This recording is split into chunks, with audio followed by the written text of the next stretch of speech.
nimmasini bering. Kechqurun yotishdan oldin. Mana. Kechqurun beriladimi ilon? Da. Kecha просто yalavasin. Hozir solgan nozamni yalavasin. Nomiga bo'lish kerak. Tomog'ingiz og'riganda, bo'ldi, bu qovursin. Burningizni qilganda, yuvish kerak bo'lganda, shamollaganingizda mana shunaqa razbavец qilasizda, beravering qoshiqingizni. Boshqa vaqt ichilmaydi. Boshqa vaqtda ham ichsangiz bo'ladi.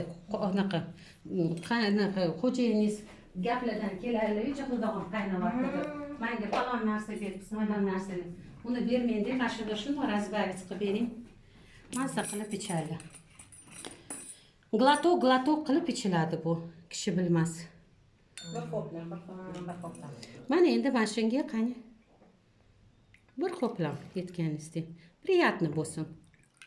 Он как бы, знаете, mятный напиток получается, да, куда ну, nima deyman, ichamiz, bizda qilibchi, nima deydi, yozdi. Mojito. Ну, натуральный, лечебный mojito bo'ladi. Mana hamma endi o'zinikini mana bunaqa qilib xiralashadi, chunki aralashtiryapsiz.